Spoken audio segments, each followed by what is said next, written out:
Hey everyone!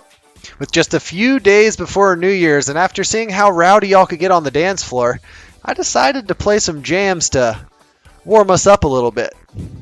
As for the actual football, only Chase and I remain, the 3 and the 5 seed in the championship, just as everyone predicted. We'll take a look at the semifinals and then we'll take a little bit of a deeper dive into this final matchup.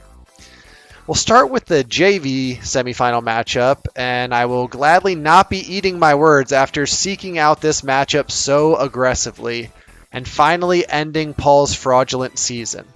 My team got off to a hot start with Devontae and Debo combining for over 50 points, but then Paul's voodoo started kicking in on Sunday, especially with my Chargers triple stack of QB, wide receiver, and defense combining for barely over 17 points. Paul almost ran me down on Monday night, but came up a tad short, largely in part to Melvin Gordon's half-point gain. However, this matchup could have gone a lot of different ways, honestly, as Paul and I started very non-optimal lineups. If he starts KJ Osborne or Isaiah McKenzie in the flex, he gets the win. Meanwhile, my bench combined for almost 100 points as I started the 2 lowest scoring of the 5 running backs on my team.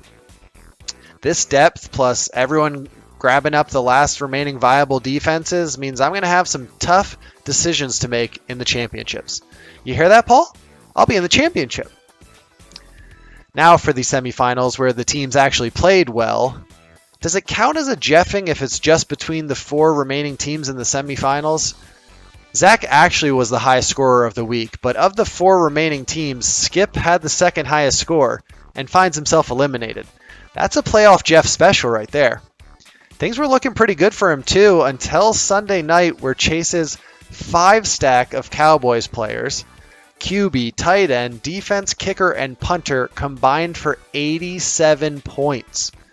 And aside from a clutch waiver wire pickup in A.J. Brown, the Cowboys pretty much single-handedly took Chase to the finals. Another deciding factor though was Tyreek Hill's last-second clearance of COVID protocols, as the 2 wide receivers that Skip had on his bench, both would have given him enough points for the victory. It's almost as if Skip losing prior to the championship was predestined before the season even started. Now this completes Chase's grueling 4-week Skipper household gauntlet, and he eliminates both of them, which brings me great joy, especially after seeing them both in person this past weekend. Now for the path through the playoffs. Chase was the highest scorer in both weeks of the playoffs so far, combining for over 270 points. Now Skip was the second highest scorer in both weeks and combined for over 250 points and is still out.